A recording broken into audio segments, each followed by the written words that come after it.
Welcome back to Anime Church. Hi. Uh, Hi, guys.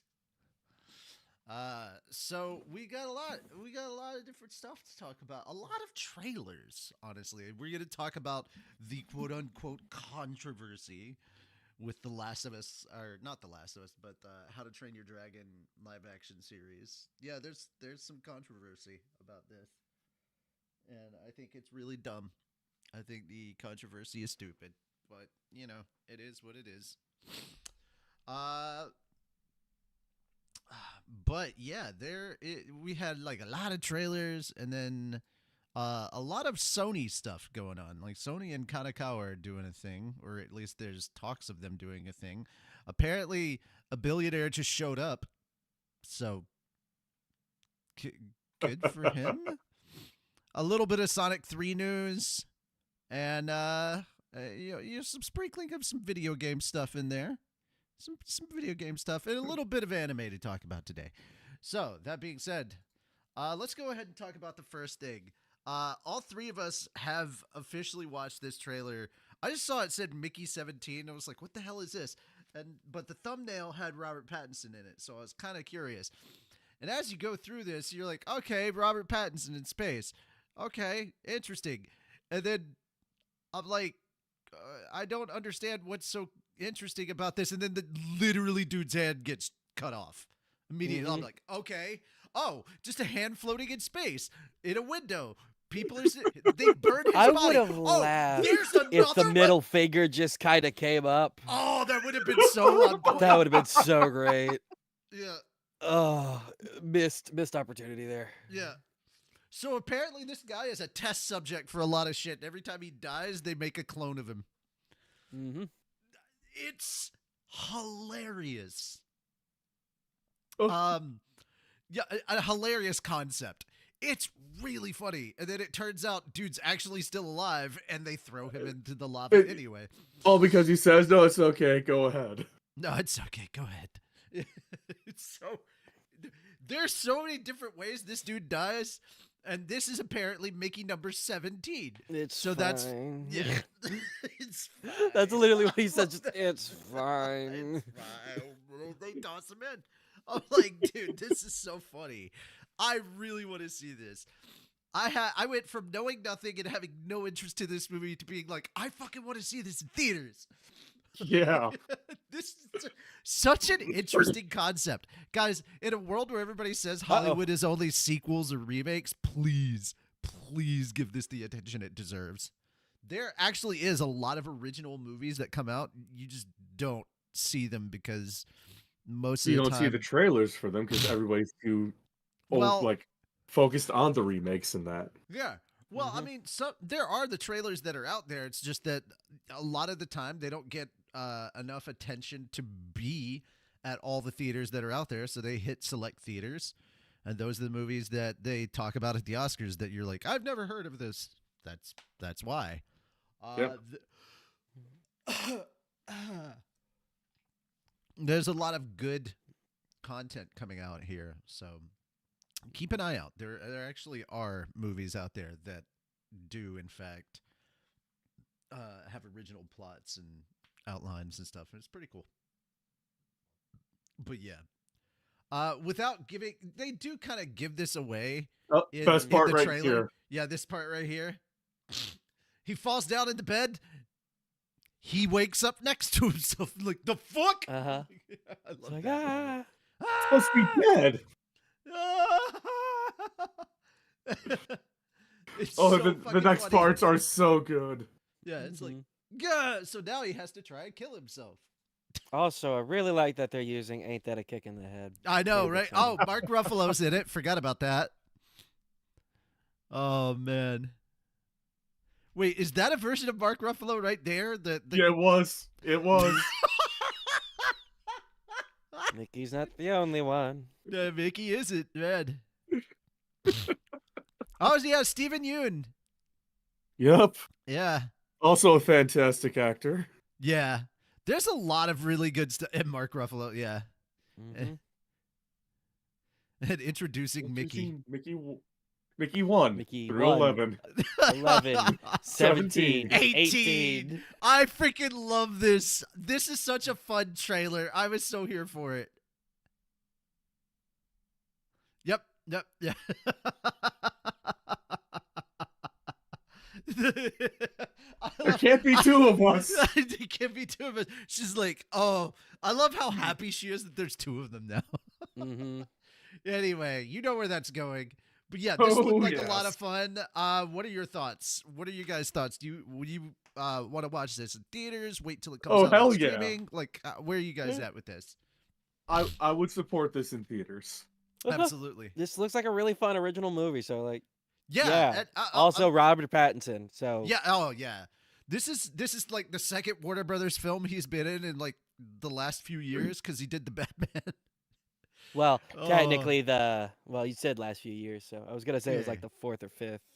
Yeah, I was gonna say last couple of years, within the last 2 to Yeah. 3 years. Yeah. All When right. does it come out on theaters? Oh God, you know what? April let's- 18th, 2025. Ah, damn. Nice. I was really hoping to be in theaters when we were down there for a KaiCon. That would be a good movie to go see together. Yeah, It would Right. be. we'll find out what's coming out in June. We'll see. Oh, yeah. All right, so we got another one here. This kind of looks like it plays off of like themes from other films I've seen, but also at the same time, I just want to see Jamie Foxx kicking ass. You Yeah. know, I was not expecting to see Cameron Cameron Diaz- Diaz kicking I wasn't. ass. Well, yeah, that one. Okay, all I had to see was him like actually lighting gasoline on fire and using it as a weapon. I'm like, I'm all for it. Cameron Diaz, that was the unexpected part. And apparently, It was. I was like, wait, what's going on with the two kids? They're their children. Yep. So it's Hi, oh Spider. yeah, we formerly used to work for the government as like agents, and now we have a family. And you thought we were lame. We're actually crazy cool. They're like Yeah. Jason Bourne, that. but they can remember shit. Yeah. Honestly, this is kind of like reverse Spy Kids in a way. Mhm. Instead of like the parents being spies and then the kids are spies too, it's the parents are spies. Wait, the parents are spies? The parents are spies! Don't you remember the premise of the first Spy Kids? The parents were spies. The kids Yeah. became spies to save the spy parents. Fair. And then after Oh. that, it just went all fucking quacky and wacky and oh, Hey, such that a was good part of the series. charm of Spy Kids. I loved it. I said that was such a good series. I was a little too old when Spy Kids came out. I also love the fact that Danny Trejo in Spy Kids played Uncle Machete. My Uncle Machete. Yeah, machete. Literally, the Machete movies are linked to Spy Kids because it's the same character. That's great. That's amazing. I never knew that. I found that out like 3 weeks ago. I watched an interview with Danny Trejo, and he confirmed it. A fun I fact love about Danny Trejo, he has a stipulation in his contract. If ever he plays the villain, his villain must die on screen because he wants to show kids that crime doesn't pay. That's dope. He is a Yeah. fantastic person. He is. He's wonderful. And he makes some good tacos, from what I've heard. Tacos. Trejo's Tacos. Trejo's Tacos. But yeah, That's literally the name of his restaurant. I love that. There's some really good action in this, though. There is, yes. I wasn't expecting Cameron Diaz. I was expecting what's her name? The Atomic Blonde. You know who I'm talking about? That actress. Shit. The I gotta look that up, played yes. the girl that played Atomic Blonde. Charlize Theron. Yes, Charlize Theron. I was kind of expecting that, but Cameron Diaz actually kind of funny. Yeah, I'm kind of here for it. I mean, it is a comedy action movie, so it makes more sense to go for the unexpected. By the way, guys, if you have not watched it, highly recommend. My new Christmas movie of this year is what is it? Violent Night, the one where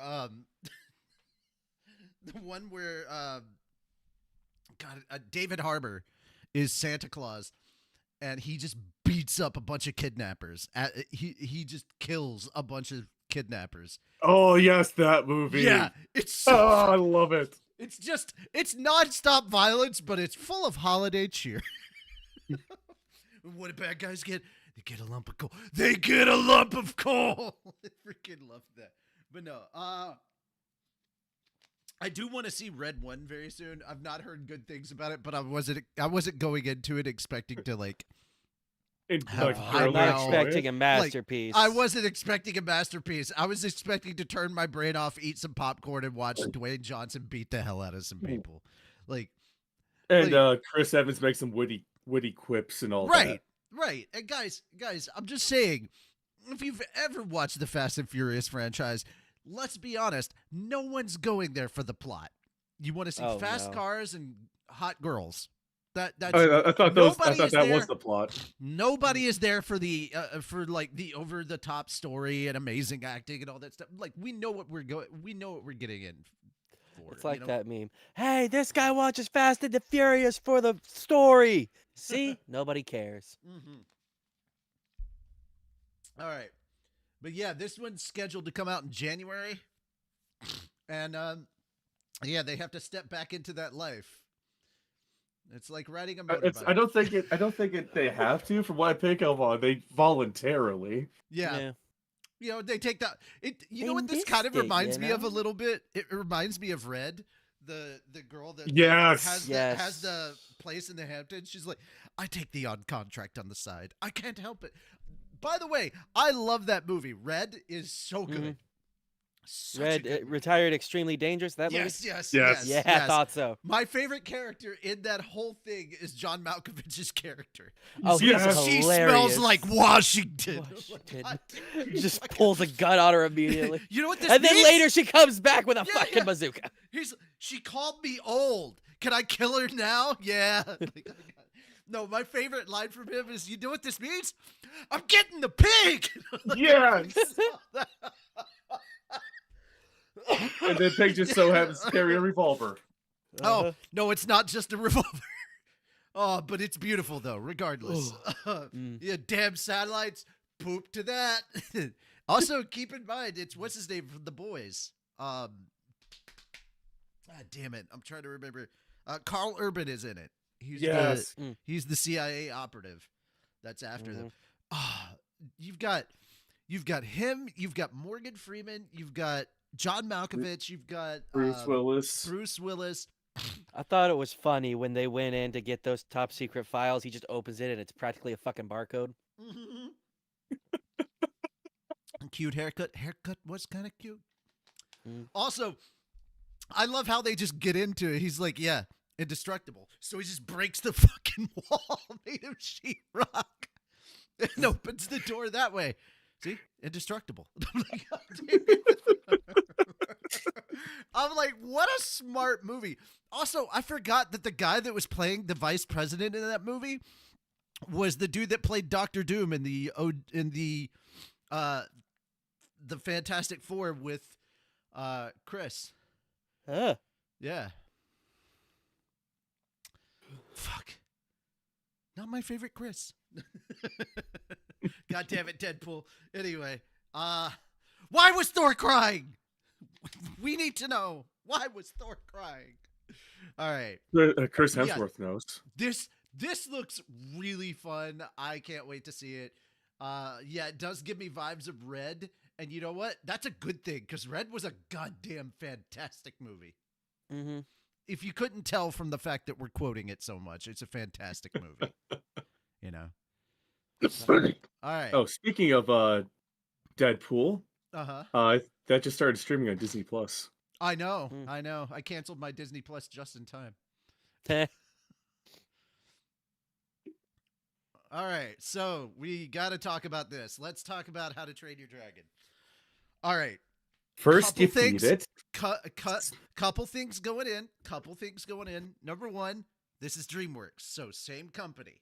Mm-hmm. Number two, It's the same director that did the live for this live action that did the originals. Okay. Stoic is being played by Gerard Butler, who voiced him in the animated. So at least the dad is the same actor. I hope they're bringing back. Let's see. David Tennant was one of the Vikings, and what's his name? Craig Ferguson was. Craig Ferguson was so good. Oh yeah, he was loved great. him. Yeah. Nobody's ever fought one and lived to tell the tale. Now keep fighting. Freaking love Craig Ferguson. All right. So another thing, guys. I do agree that I like Hiccup better with a lower voice that matches kind of his age.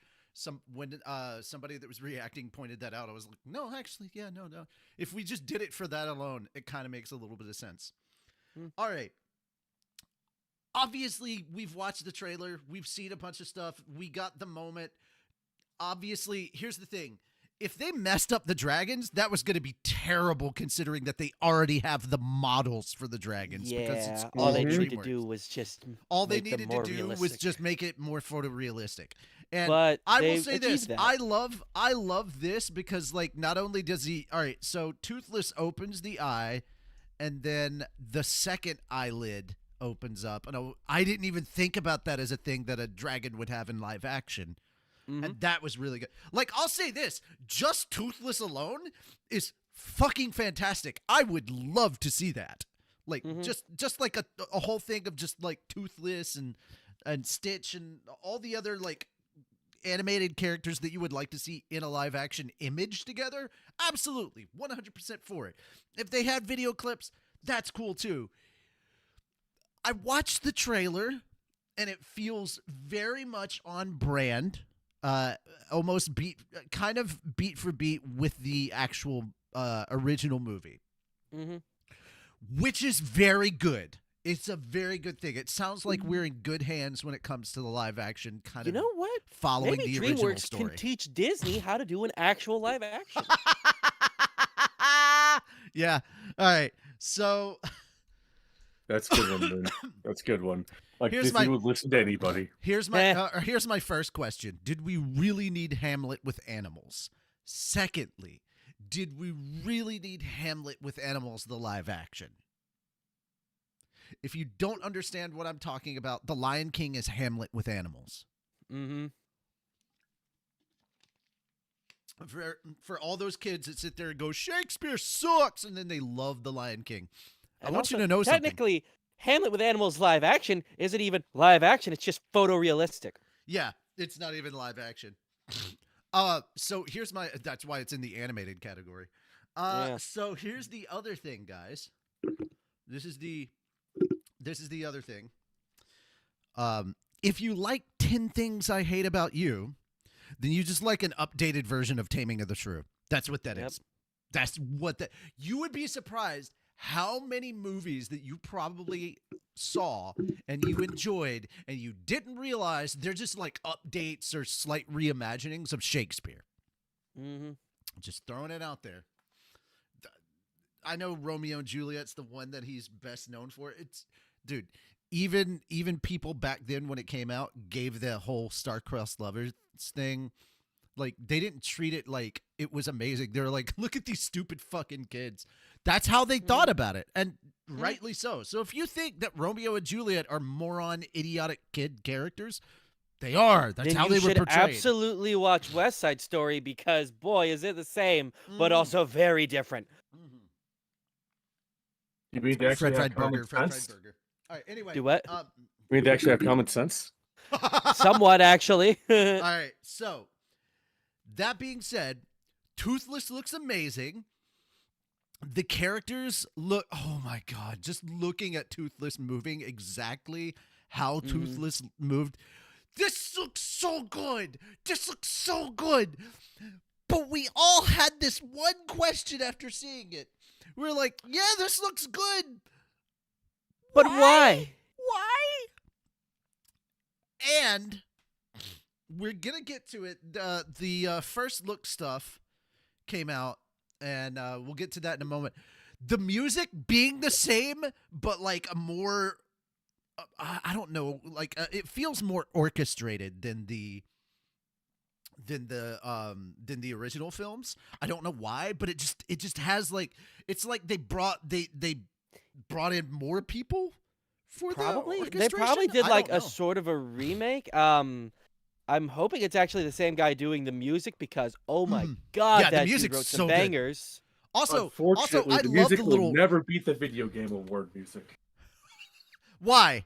Why? Flute You Guy. don't know. You don't know that Flute Guy was there or not. Flute Guy could have been in the orchestra for this movie. You don't know. He has I other haven't things heard he his does Opso outside the flute video solo game. yet. So therefore, as far as I'm concerned, Look, he's not look. there. I'm gonna go ahead and just stop You you know both how right many now. instruments Flute Guy plays? He was definitely in this soundtrack. Does he play bagpipes? He does. Okay, I he want to might be in see this. that.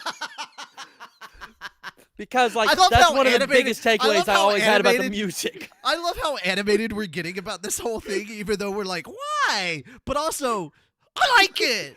Look, I have more hope for this, having seen the whole first look thing, than I've Right? had for anything Disney ever said, we're doing a live action for. Here's my other thing, okay? I want it to be narrated. Not by the kid, but because if you haven't heard the audiobooks for this, I want it to be narrated by David Tennant. Oh. David Tennant does the narration for the books, Yes. for the audiobooks. Yes. Oh my god, please. Yes. Oh. I mean, it makes sense. He is Scottish. So Yeah, he's, All let's see, David Tennant was, I believe, he played the father of Snotlout. Snotlout? Okay. Yeah. So, all right, here we go. All right, so Dean here is the director. Also, looking at all of them, they look pretty damn good. I haven't seen the other. I think those are the twins there. Astrid will be showing up. That's the controversy. Astrid. So Like, I here's understand where people are gonna be all like, why is she? But it's like, why the fuck does it matter? yeah, they're also the movie be showing made. like there's the same dude that's directing the live action back when they were making the original. So it's kind of cool. And you know what? If hats off to them. If the original creators were like, we want to do a live action to see if we can, totally on board with it. That's all you had to say. It was like, hey, we just wanted to try it and see if we could. And you know what? We think we did a really good live action adaptation. It may almost That's be beat for probably beat. And another I'm like, reason. I'm okay with it. That's I'm okay with probably it. another reason why this is just doing Or- already better than anything Disney does. Disney does it or- for money. DreamWorks is doing it because the guy said I wanted to. Or because, you know, an anniversary's coming up and they were like, yeah, a re-release is just kind of lame. Let's just fucking make a real one. And I'm like, wait, what? I can imagine that in a pitch meeting. He's just like, why don't we just make it live action? And then somebody goes, you mean like Disney? He goes, no, we're going to do because here's the thing. They're not basing it off of, technically they are based. I think the originals were based on books. But like, Yeah, so okay, there is a book called How to Train Your Dragons. It's a children's book. It does not have really much to do with the story of How to Train Your Dragon. No. But I think they just kind of were like, let's just do it. Let's just, why not? Fuck it. Why not? It was like the probably like the Doom 3 pitch meeting. Everyone started laughing, and then they're like, you know, that's actually a good idea. All right. So, Toothless looks fucking amazing. I like the guy that they cast for Hiccup. I think that's pretty neat, pretty cool. I love seeing Gerard Butler as Stoic. That still looks really good. I think they may have gotten rid of Stoic's friend, the guy that. Okay, there she is. I kind of hope they keep the line about the helmet. It's like, it was crafted from the breastplate of your mother. I have the other pair. The other half. Okay. And he knocks his helmet, and I'm like, Okay, oh, God. that's Astrid. That's the controversy. They race swapped Astrid. I was like, I don't give a fuck. I don't give a fuck what her race is. Is she a good actress, right? And then I looked up her IMDb. You guys ready for this? She was Sarah Miller in the first episode of The Last of Us. Joel's daughter from the first episode of The Last of Us. That was her. Yeah, she can act her face off. Oh yeah. I don't give a crap about race swapping or any of that other stuff. Girl can act. I have confidence in this. So yes, I will probably see this in theaters. I'll probably take my niece if we absolutely have to. I want to see this because it looks. I'm not expecting it to be an absolute one for one, but the trailer alone hit all of the vibes I needed it to.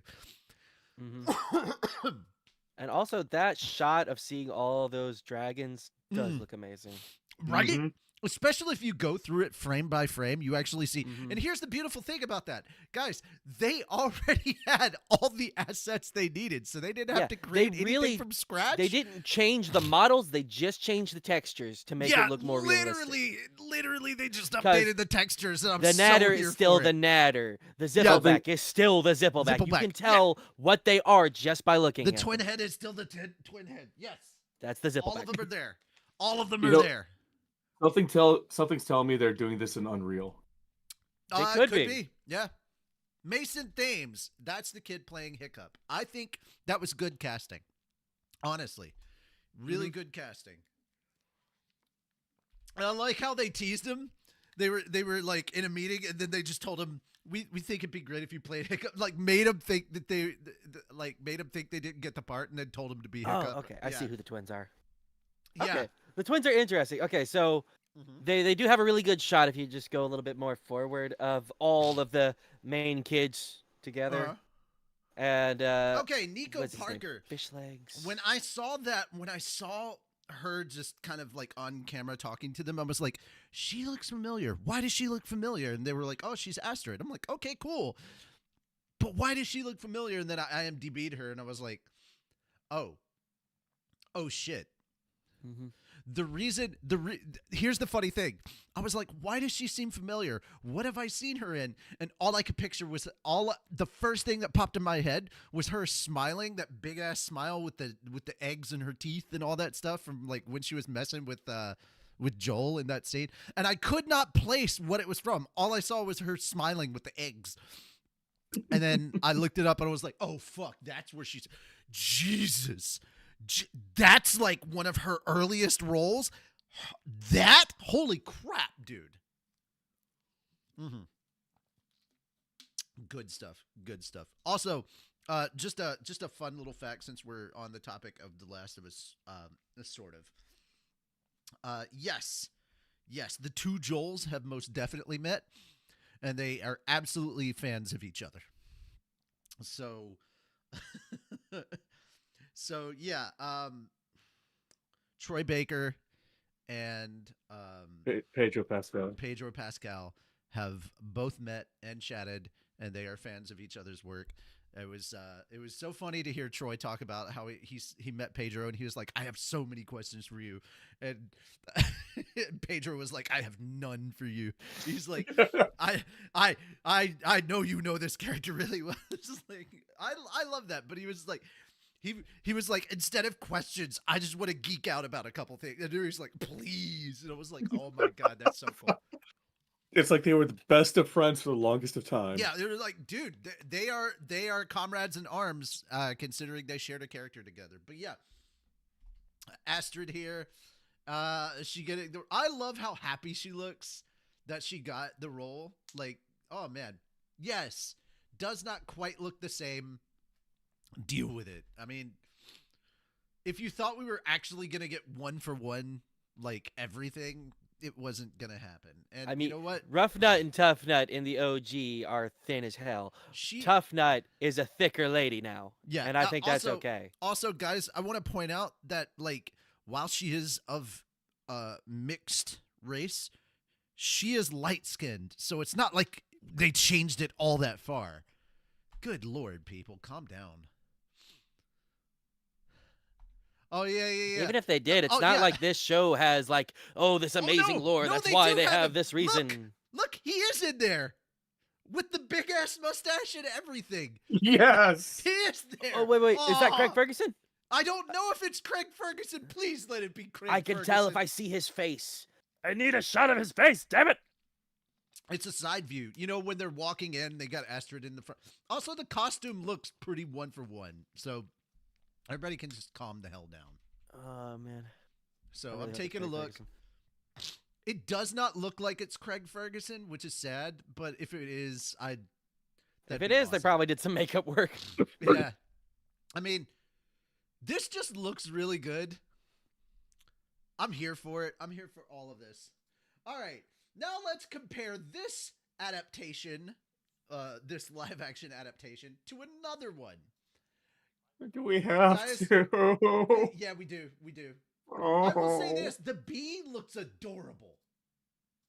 So, like, I'm okay with the way the animation looks for the Yeah. Minecraft movie. Yeah, yeah. Why didn't they make the people animated? Exactly. Here's my That is thing. the only problem I have. Now, I will say this.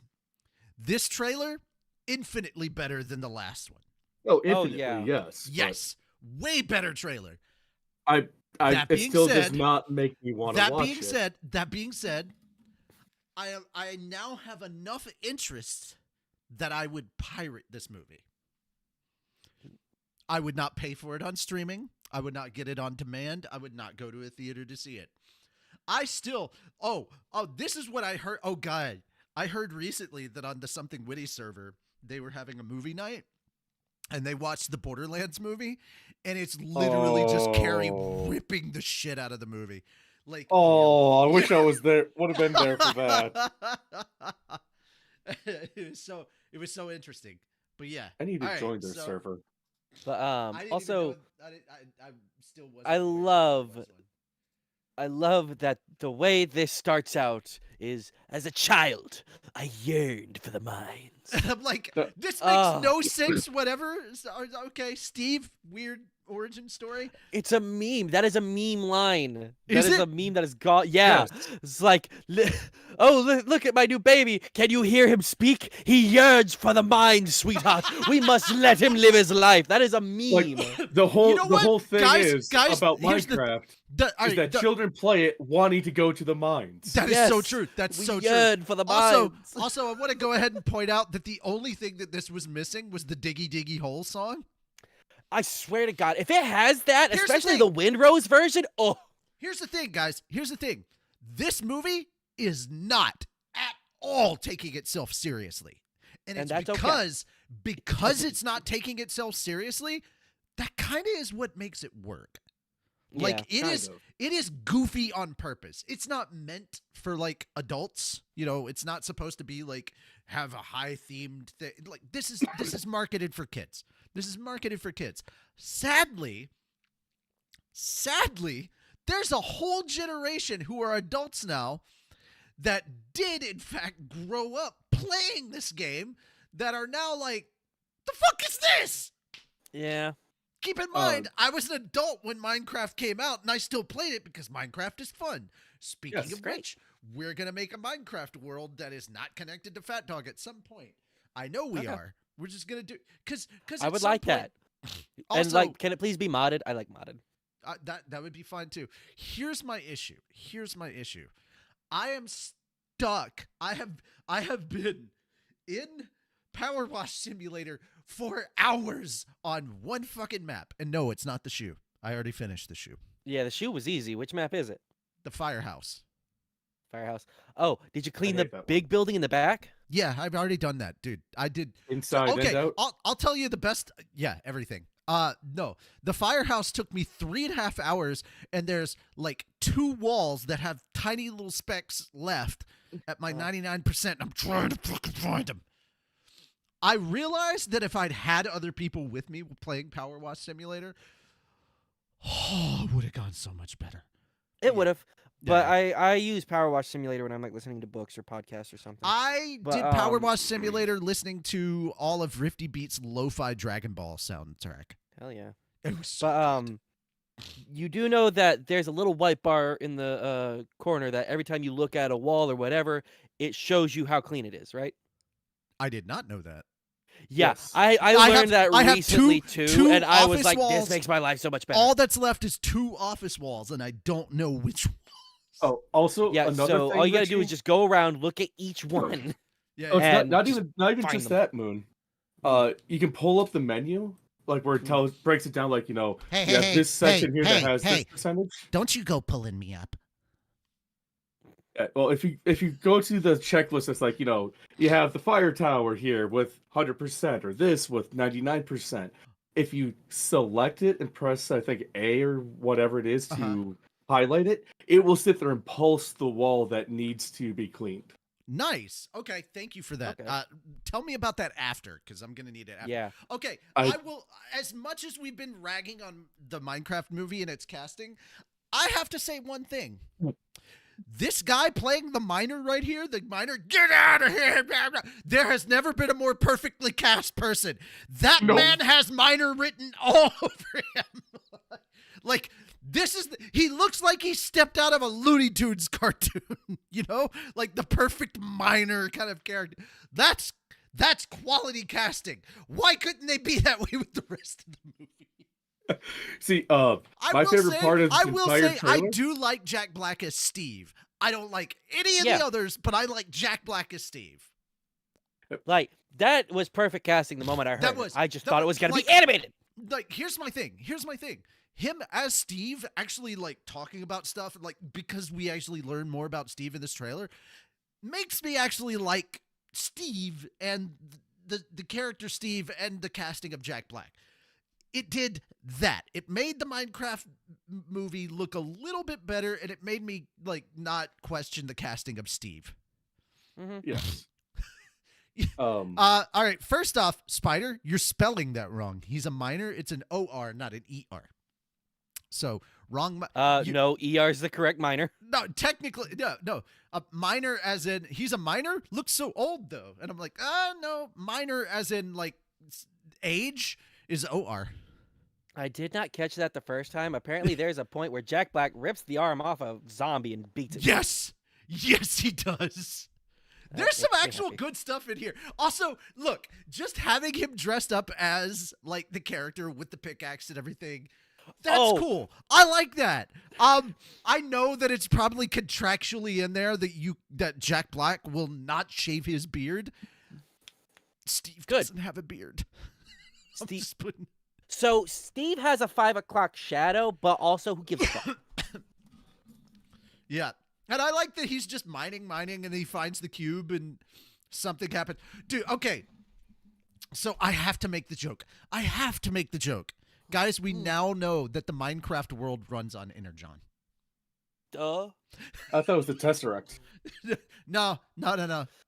Actually, the Tesseract is just a cube. The Tesseract is just like a little ice cube that holds the actual stone, the space stone. It took a second deciding how to spell it. Gotcha.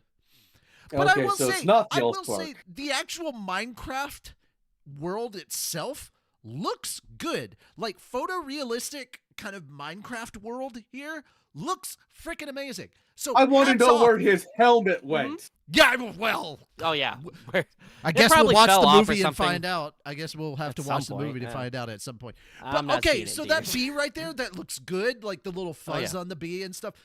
The Minecraft stuff actually looks cool. Like him just Yeah. building the house right there looks really good. The the llama in the Him background. throwing down the dirt blocks like that. Yes, Yeah. it looks so That good. all looks good. I doing a little also happy like. dance. Okay, you can tell that there's attention to detail being paid here because look, before he tames the wolf, it has red eyes. Then when he tames it, the eyes change color. You get the hearts. It's and the freaking the collar appears. So there's actual attention being paid on the Minecraft world. So it looks like from a visual production standpoint, there was a lot of time and care and attention placed into this. It just, based on the trailer, because that's all we have to go with, it does not feel like the writing was there. Kinda. Yeah.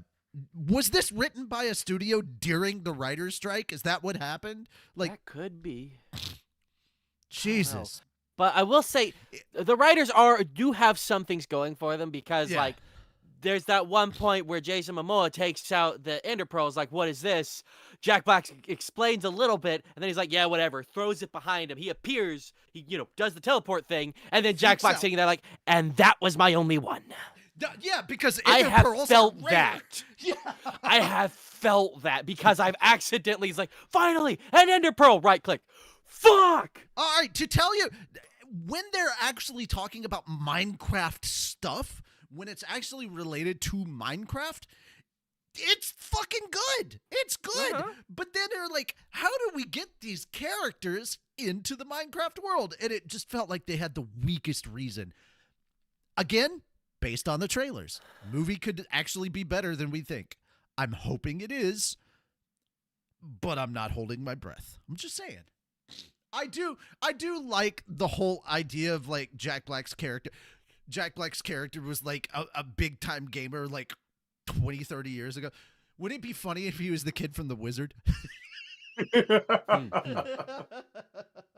But anyway, yeah, it is. He's like, it's no big deal. I was like, yeah, we make him kind of an aged gaming douchebag. I was like, no, that's Minecraft. That is kind of Minecrafty. That is definitely Minecraft. They did really good on designing the spiders. I don't like it. Oh no, they did. Look at the town, the village, and everything. That looks so good. The castle in the background. Yeah, I mean, again, just stuff in the Minecraft world looks good. When we actually saw the minecarts, I was so there. I was so I also love the who hasn't done the automated farming thing where you just make a chicken. You just cook a chicken right there. I'm like, yeah, cook a chicken with lava. Cook a chicken with lava. There it is. I don't remember where I've seen the girl before. I know I've seen her in other stuff, like the young girl that's in here. I've seen her in other stuff. She like, all right, I will say this, not nearly as annoying as the first trailer okay, was. my immersion was just broken. Lava does not move that fast. Who knows? Gravity in Minecraft could be something. I don't know. No. In Minecraft, lava does not move that fast. Well, my immersion is then your immersion should be doubly broken because of how the lava moves. Like it comes out and it doesn't fall as one block. True enough. Yeah, so immersion ruined. There we go. The way that the chicken looks and everything, again, really good detail on some of these. But no. Also, I love to cook chicken that still has to obey Minecraft physics of like sort of cubic. Yep. Like it's so interesting because from a design standpoint, like I'm all right, 100%. The visual effects people that worked on this fucking thing, hats off to you. Like That you looks guys are really killing. delicious. I'm It getting does. hungry. It does. By the way, my turkey came in yesterday. It's a big ass fucking turkey. Yeah, I've got a big old turkey in my like. I did not. It barely fit in my freezer. That's Jeez. yeah. It was a heavy motherfucker too, and I'm like, oh, okay, that's a big turkey. So But you're yeah, gonna be that eating looks turkey good. for days. Yeah. Oh, hey, I'll be fed for a while. That's good. But yeah, everything when it's actually the Minecraft, when it's ghasts and the pigmen and all that stuff, like everything here looks good. Look, I didn't even notice the TNT block in there. Mhm. I love the skeleton shooting down. I forget. Is that can't? No, it's too close to the surface for that to be diamond. What are those other blocks in there? It doesn't look like coal. That could just be like coarse dirt or something. Coarse dirt, gravel. Okay. Yeah. Yeah. But yeah, Yeah. Oh, okay, punching. That's another thing. Anybody who started like punching at a tree to like get a block and then, get a block of wood. Mhm. Yes. The storage of everything. Obviously the TNT, the explosions. Oh, Yes, yeah. the flying around, making the sword. Yeah, actually, I'm looking at that shelf right now, and I'm just like listing the off all golem! the items. The golem. Yes. The golems. Oh, this has gone through the update because look in the background, sakura trees. Yep. This is a very that's been updated around world. for a while. Hey, fuck you! It's only been like a couple of updates ago. Even though those updates were a while back, it's at least a year. It's at least around a year and a half or so from like that update. Because you got to think how long it took to just visually put this film together. Like, again, I agree with you guys. You know what they might have done? If the characters had actually been, here's the funny thing. I would have liked it so much if the live action characters, when they went through the Minecraft portal, were immediately turned into the Minecraft people. You know, That would have been so much better. Yes, That would have made the movie so much I better. think that would have been so much better. But you know, You know what they need to do? They Yeah. need to post the world seed somewhere. oh yeah, hey, here's the other thing. Look, clearly they're using the good water mod. Open. But yeah, it's not as annoying. I don't think. There's the Ender Pearl. So there we go. Minecraft movie.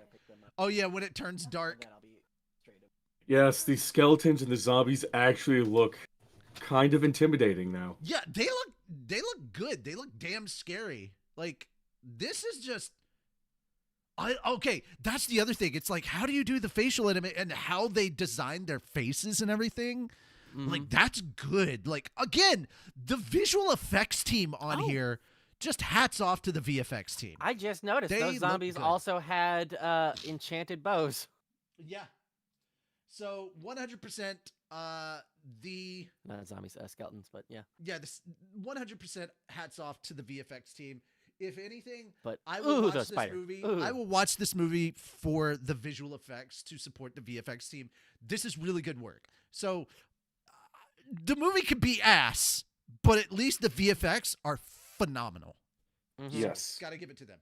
All right, let's move on from the trailer stuff.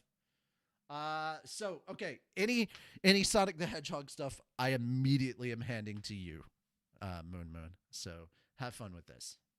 I think you skipped over a story. Did I? No. No. Yeah, the George A. Romero's Resident Evil documentary. No, that's in the gaming section. Yeah, that's later. Oh, then I guess that didn't get moved. Because I opened the links as I scroll down. I moved them to the gaming section. It should have Yeah, been updated. it goes Sonic, Star Wars, George A. Romero, billionaire internet company boss. Yeah, George A. Romero is in the gaming block. Yep. That whole thing. So right now, we just got done with the trailers. The next thing are the two Sonics. Then there's the Star Wars Visions. Then there's the billionaire thing. And then we get to the gaming block. Well, oh no, the George A. Romero thing is in there. It just does not. I don't know. It doesn't why it's have not a- popping up the thing. Yeah, it's Yeah, it doesn't have like the image thing going on right now. yeah. It's one of those weird ones. Yeah, it's one of those. But Alright, it's in the gaming block. It's after the Star Wars Vision stuff. Like, it's the start of the gaming block, which is good because I'm gonna have Fenris talk to us about it because it's always fun to I'm have the one who Fenris on won. for the lore. I'm the one who posted it too. I actually have a copy of the original script from George Romero. There we go. That reminds me, we're gonna have a sit down at some point, a Resident Evil powwow, as it is, because now we've at least gone through, like, Moon has gone through the first 4, so now we can sit down and have question time with Moon. We can do Q&A with Moon and do some basic story stuff. All the way up to Should we RE4, record which it is and a put it- lot of content. Yes, Should absolutely. we record it, put it up on YouTube? Either that Or or stream it, whatever. Yeah. Yeah. I mean, that way I can also answer anybody else's Resident Evil questions. Question for both of you before time is expired. What are your plans for Friday night? Is everybody working? Like, what's going on? I get off at 6. Okay. Oh, so for whatever reason, football's being weird with this upcoming week. I think partly because of Thanksgiving and partly Uh-huh. because of something else. But I have a football game on Friday, Okay. so I'm doing that. American or like real world football? American, No, so Oh, hand so egg. hand pig. Hand egg. Yeah. whatever. It's not real football. Like, football is played with feet. That's all I'm saying. They use their feet technically. Running is not And the same kicking. as every once in a while, actual football, like the ball touches the feet way more often. This is hand egg. You're carrying a pig egg. That's. Thankfully, it's not an ender pearl. When do you think it'll hatch? When pigs fly. Ah. Yeah. Hey, pigs We flying is already not had a new swine thing. flu. But pigs flying is nothing new. Catapults have existed for centuries. Mhm. All right, come on, let's go ahead and cover the next topic. Okay. Yeah. Live-action Sonic the Hedgehog 3 film's Japanese dub trailer reveals Toshiyuki Morikawa as Shadow. Paramount Japan began streaming a Japanese dub trailer for the live-action Sonic the Hedgehog 3 film on Tuesday. The trailer reveals the Japanese dubbed voices for Shadow and Maria. Toshiyuki Morikawa will play Shadow and Aoi Yuki will play Maria. Morikawa often serves as the Japanese dub voice for Keanu Reeves, who voices the character in English. That is awesome. Koichi Yamadera, who voices Dr. Robotnik, will also voice the dual role of Gerald. Sweet.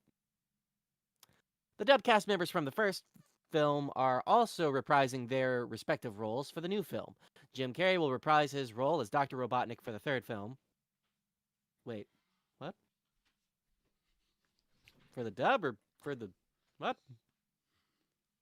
Whatever. IGN additionally reported that Kristen Ritter, Alayla Brown, James Wolk, Sophia Pernis, Cristo Fernandez, and Jorma Tacone are joining the cast on the new film. Returning cast members also include Ben Schwartz, Lee Majdoub,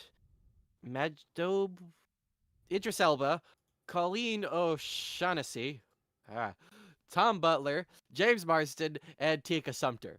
O'Shaughnessy. God, that still messed me up, even though that's part of my own lineage. The film is slated for release on December 20th. Sonic the Hedgehog 2 opened, and that's more backstory. Okay. Real quick before I move on to the next Sonic thing, did either of you watch that thing I sent you about Jim Carrey and actually shaving his head on set? Yes. Yes, I did. That was That takes That's so cool. dedication. Yeah. Oh no, that did not surprise me. I was like, yep, no, that's absolutely on brand. Jim Carrey. Yep. Yeah. No And the fact surprises. he looked like he was having so much fun getting his head shaved. Yeah, or the guy that's playing Agent Stone is just sitting there like, okay, I get to shave Jim Carrey's head. Like, what the fuck? How many people can say that they've done that? You know, like Exactly. on camera, he gets to shave Jim Carrey's head. You know, they can only do one take of that too. Like, come on. Yep.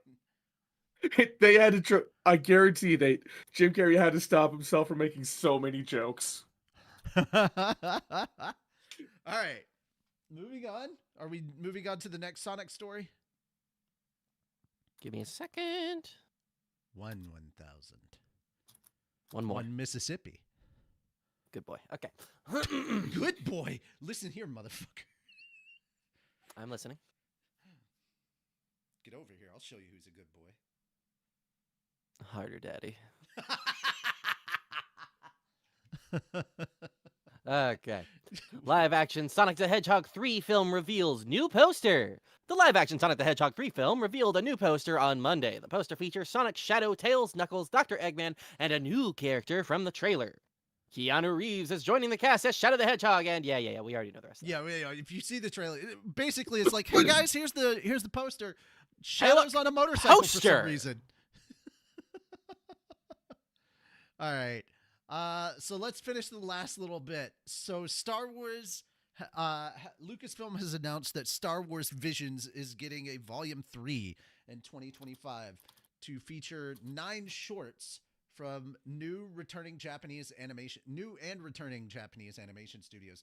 So it looks like this one isn't going to be around the world as much. It's going to be specifically Japan again, which so here for, because Visions, like the first volume of Visions was fucking phenomenal.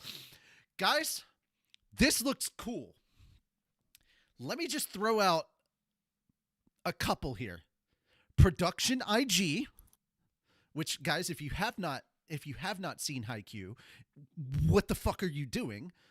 Production IG did the 4th season and the movie that just came out for Haikyuu, and holy shit, was it a visual delight. Not to mention Studio Trigger, guys. Anybody here watched a little animated show on Netflix called Cyberpunk Edge Runners? That's Studio Trigger. Don't you dare bring that back up. I have cried enough like a bitch watching it. Dude, do you have any idea how much I cried? Your house. Yeah, fuck you guys. Do you have any idea? Here's the thing. Anytime you have a date night with your romanceable character in the freaking game, and you go to dance with them, like I am a female V romancing Judy. When we dance, it's that song. So I'm just sitting there like Keanu Reeves with the headphones drinking. Like, fuck that. And make it worse, I'm wearing David's jacket using Rebecca's shotgun. God damn it. I went to the scene of Rebecca's death and picked up her shotgun so her memory can live on. I am going to kill Atom Smasher with her goddamn shotgun. Mm-hmm. Also, yes, it is possible to see Lucy in the world of Cyberpunk in the game. You can encounter Lucy. Oh, where? I need to do this. Oh, look it up. Google it. I forget where. I just know that she's not at David's grave, but David's grave is there, and so are others from the Cyberpunk, from the Edge Sudden Runner memory. series. I also need the game. Fuck. Yeah. Hey guys, if you want to help, a Moon, that could be his next Thursday show. I would like to is make Cyberpunk. that my next Thursday show. Dude, no, not even that. Here's the thing. I have been running a Lucy build. Highly recommended. Highly. When I was able to play it on my cousin's game, that's Yeah. amazing. Hacking them Doing and all the then hacking, using having the wire, having the heat wires and hacking. Oh, it's fucking amazing, dude. Yeah. Before you even, here's my other thing. Before you do the whole prologue and everything, run around all of Watson and do all of the optional shit. You can get to level 20 really quick and be insanely badass by the time you do the first mission. Also, Before I you really even like meet doing Johnny? the car missions, the Delamain, because Yeah, you those are run fun. into GLaDOS, Yeah. and it's hilarious. Yeah. It's so good.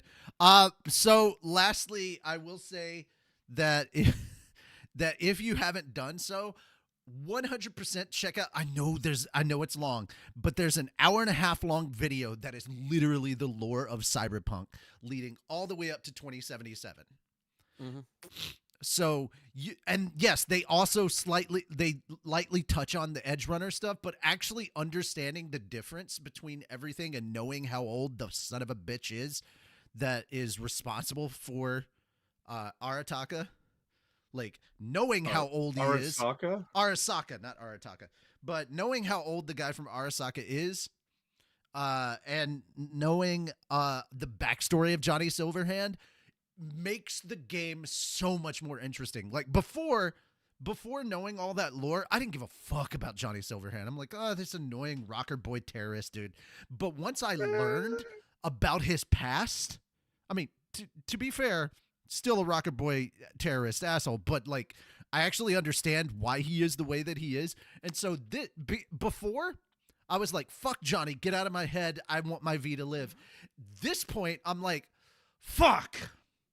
Johnny, we're kind of on the same page. I want the I'm gonna have the ending because there's multiple endings for Cyberpunk. Oh yeah.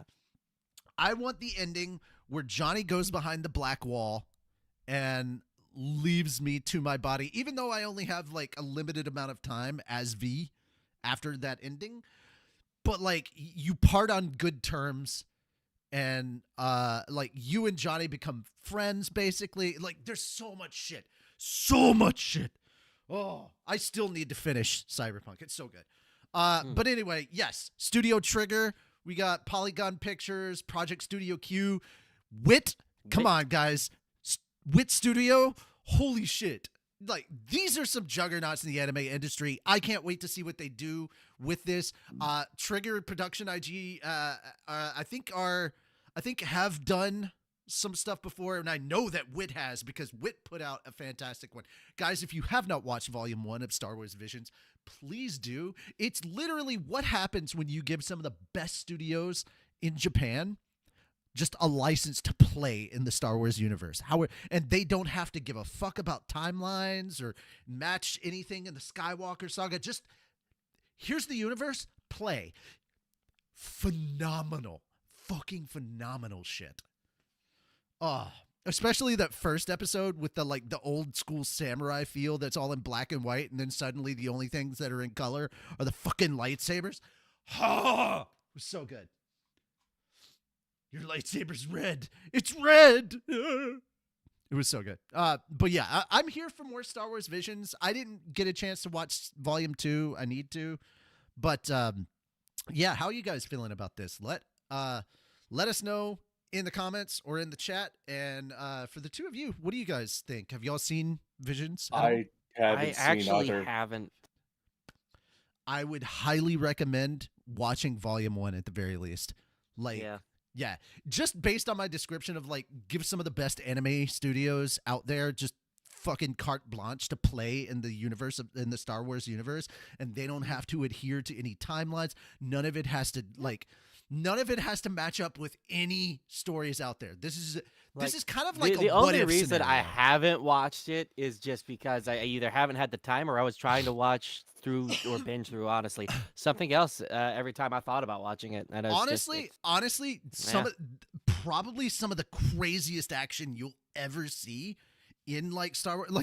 People are thinking about the prequels and the lightsaber battles and how awesome they were. No, fuck that. Let the Japanese show you how to do it. Fair enough. You have been doing not sword seen fights for years. You have not seen lightsaber battles until you've seen two dark side sibling twins go after each other, riding a fucking Star Destroyer, fighting with lightsabers in space. Sounds about right. Yeah, it's fucking crazy, dude. They take everything to 11, and I love it. It is exactly what you hope. It is exactly what you hope. All right, moving on. Let's move on to the next thing. So this one is all you. We are now on the gaming block. This one's all you, Fenris. Tell us about some Resident Evil. Yes, George A. Romero's Resident Evil documentary releasing in January 2025. Okay. Investigate. Oh, go ahead. I had two quick questions. Who's George A. Romero, and why are they covering Resident Evil? That's my first thing. George A. Romero, the guy who made Night of the Living Dead, Day of the Dead, okay, stuff like that. Yeah, yeah. The father of zombie movies. I'm here for it, Dan. Yeah. So see, I've watched those movies. I just did not remember the directors. Yeah. He also filmed the live-action Japanese trailer for Resident Evil 2 back in the 90s, and that trailer was phenomenal. Okay, I'm here for it. Let's do it. He wrote a script for a Resident Evil movie that got rejected. What? Just wait, yeah. So, an investigative documentary that dives deep into one of Hollywood's most intriguing what could have been stories. Oh shit. Yeah. Uncorked Entertainment has acquired U.S. and Canadian distribution rights to George A. Romero's Resident Evil, Bloody Disgusting has learned this week. Directed by Brandon Salisbury, this highly anticipated documentary will be available on digital and on demand starting January 7th, 2025. In 1998, Constantine Films set out to bring Resident Evil, the legendary horror video game, to the big screen. They enlisted George A. Romero, the visionary director who redefined the zombie genre, to adapt the project. But despite the perfect pairing of horror's greatest minds, Romero's vision for Resident Evil was never realized. George Romero gave birth to modern horror, the modern zombie, and ultimately Resident Evil, says Salisbury. I am honored to bring fans the untold story of his most important unmade project to celebrate the legacy of the man that inspired me to pursue filmmaking as a career. So I hope you're fans... telling me we could have actually gotten a Resident Evil actual horror and not the fucking Alice Resident Evil 5-esque bullshit we got? We would not have gotten Paul W.S. Anderson's, hey, look at my wife and her mosquito bite tits. Damn. My dude. Look, every one of his movies, she's topless in. I get it, but she okay. Mia Jovovich does actually have tits. They're not mosquito bites, my guy. I know. It's just something I use to fucking. I will say this: in RE1, we do get a twat shot. Just say it. That's true. Yep. And in Resident Evil 1, Resident Evil 1's the only one that I actually like because it's like semi horror, but it has survival horror elements. It has survivor horror elements in it, and the most important thing is that Michelle Rodriguez was in it. God, I love Michelle Rodriguez. She's awesome. Yes. But continuing, George A. Romero's Resident Evil delivers an immersive, stylized experience, weaving together archival footage, newly uncovered documents, and fresh interviews with key personalities. Taking inspiration from documentaries like Jodorowsky's Dune, Salisbury crafts a compelling narrative that revisits the people and the creative vision behind this unproduced adaptation. Through candid interviews with industry insiders, George A. Romero's Resident Evil brings to light the enduring mystery and the ambitious spirit that could have redefined the franchise's journey into Hollywood. Uncorked is honored. Crap, we got it. Uncorked is honored to bring George A. Romero's Resident Evil to fans who have long awaited the untold story behind this legendary unmade project, says Keith Leopard, president of Uncorked Entertainment. This documentary pays homage to Romero's incredible vision and the power of storytelling that transcends what could have been. We're excited for audiences to finally experience the mystery and legacy of his work in a whole new way. So here's the question. I'm curious to know, was his version the Raccoon City incident or was this the Mansion incident? Because he said 97 and unless... So the first draft was submitted on October 7th, 1998. Sounds like it would just be the Mansion incident. It was so this was shortly after the release of Resident Evil 2. Unless people at Capcom were working with him, I don't think it would have been the Raccoon City stuff. I think this would have been RE1. Oh, so it was just the Mansion incident. It did completely change. It changed basically everything still. Aww. But Stars was still in it. Wesker, Barry, Jill, Chris, they were all in it. Brad was in it. Rebecca was in it. Basically all the original Stars members, albeit aside from a couple, and there were more new faces. Yeah. But so Stars wasn't with the Raccoon Police Department. It was a military, like a covert military group. Aw, boo. Chris was not a police officer. He was a Native American farmer. Chris and Jill were confirmed to be lovers. Okay. Which even George Romero was like, yeah, these two, there's something more going on besides just partners. Those two, they're fucking. You know? Totally. But yeah, it's 102 pages for the entire script. All right. It is. I personally enjoyed reading one. I enjoyed it when I read through it. Like, honestly, this does feel like Resident Evil. Not surprising at all that Jill and Chris were a thing at one point. Like, that does not surprise me at all. Oh, no. No. All right. But yeah, no. The entire script feels like Resident Evil when you read through it. Let's talk about this other story that you sent about a billionaire who was told to square up, and he was like, bet. And he actually showed up. He was like, come on, man. Yes. A billionaire businessman who chairs a major internet company actually showed up to a 1v1 outside a supermarket after a Call of Duty player called them out on social media. Xavier Neal, founder of telecoms company Iliad, shocked the Twitter user who challenged him by actually turning up outside a little supermarket in Marseille, France.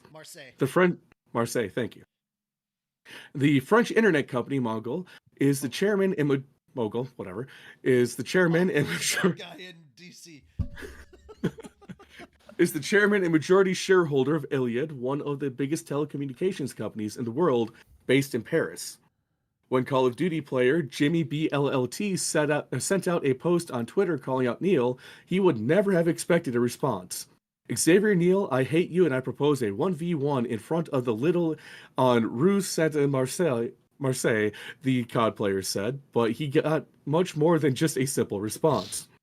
Xavier took his offer seriously and indeed showed up at the location suggested, taking a picture to confirm he wasn't joking. He captioned it, "I'm waiting." The COD player quickly apologized, clearly not wanting any trouble with the billionaire mogul, but he wasn't giving up. Neil responded with a video exclaiming, "I'm here. I'm waiting for you. Where are you? Come on. Do you want to meet in the car park?" The gamer chickened out, responding, "I would have liked to, but 34.2-degree temperature, plus stomachache, plus headache. Sorry, I give up." Explaining why he had called out the telecoms boss in the first place, the COD player said, "I was getting ripped off on Call of Duty because I was lagging, so I lost my temper, but it's nothing serious." Get this.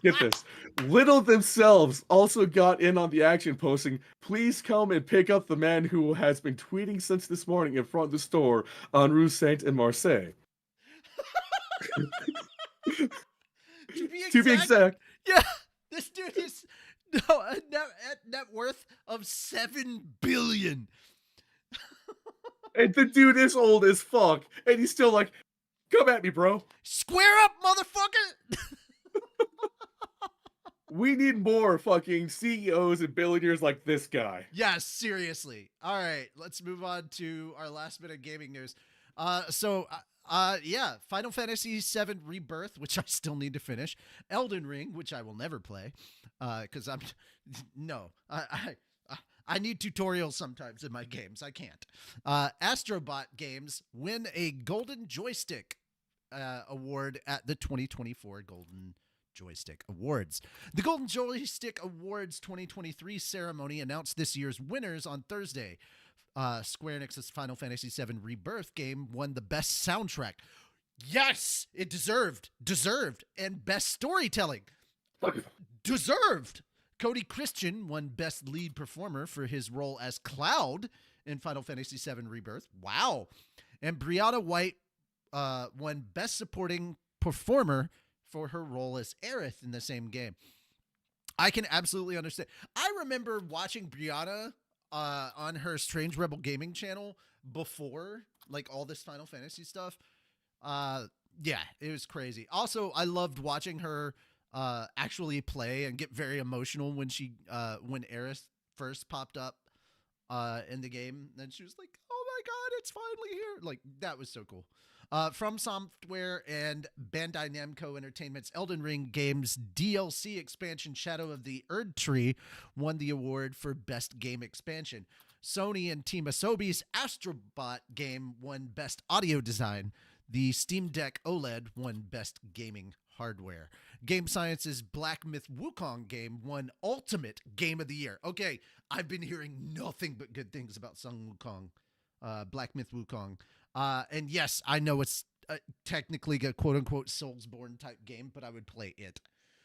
Square Enix's Final Fantasy XVI and Final Fantasy VII Rebirth role-playing games won the Best Audio and Most Wanted Game Awards, respectively, in 2023.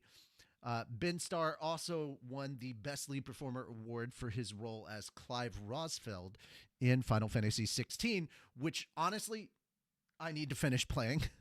I'm going to actually have to start over playing it, to be fair, because I've forgotten everything. The Legend of Zelda Tears of the Kingdom won Nintendo Game of the Year, and Capcom's Resident Evil 4 remake won last year's PlayStation Game of the Year award. Larian Studios' Baldur's Gate 3 won a record-breaking 7 awards, including Ultimate Game of the Year. Since its inception in 1983, the Golden Joystick Award selects its winners by votes cast by the public. There we go. All right. On to the anime block. We're getting there. Okay. Finally. Yeah. How many of you remember D and Angel? Yes. Yeah. It flew under the radar, but I remember I've only the heard music Monarch for DNA. I've only heard Monarch and Sayu talk about it forever and a day. Yeah. So, the January 2025 issue of Kodokawa's monthly Asuka magazine revealed on Friday that D and Angel creator Yukiru Sugisaki's new project is a manga in the series titled DD and Angels. The manga launched in the same issue on Friday. Update. The author comment in the magazine issue specifically lists the manga's title with a double D and without any punctuation. So this article now reflects that format. The magazine previously released an image featuring the shadow of a wing over a painting frame and a signed card. The image also teased ending the long period of silence. The time of awakening is approaching. For those of you who have not watched D and Angel or read it, holy shit. It's an interesting thing. I've only watched the anime. I need to, and sadly, I need to get to the point where, like, I know it. The manga goes much further, and I need to. So Sugisaki launched the D and Angel manga in monthly Asuka in 97. The series went on hiatus in 05 and returned in 08, but Sugisaka did not conclude the story. The manga resumed in monthly Asuka in May 2018. The manga ended in January 2021. That's why, because it never fucking finished until like way later, and I'd already forgotten about it by then. If it takes a long time and I don't hear anything about it, I just assumed it got lost. Kodokawa released the manga's 20th and final compiled book volume in June 2021. Tokyo Pop published the manga's first 13 volumes in North America, and Viz Media later picked up the license, but also only released 13 volumes in English. The manga's story centers around a 14-year-old boy named Daisuke Niwa, who tries to declare his love to the girl of his dreams, but fails. Instead, whenever he thinks about the girl, he transforms into the legendary phantom thief known as Dark Mousy. Yep. Why does that sound like an Iron Mouse alter ego? No, don't compare the two, because the Dark was voiced by Vic. That's all I'm gonna say. Okay. Xbeck Studio adapted D and Angel into a television anime series in 2003, and ADV and Discotek Media released the anime in North America. Tokyo Pop has also released Sugisaki's brain-powered Rizzlemine and the candidate for Goddess manga in English. Viz Media later picked up Rizzlemine and blah blah blah blah blah. Yeah, ADV. This is back in the day. This is when ADV. Well, number one, they were known as ADV, but yeah, this was the Houston group doing this. Yeah. I just thought it was neat. I'm like, oh man, a throwback. D and Angel. Holy shit.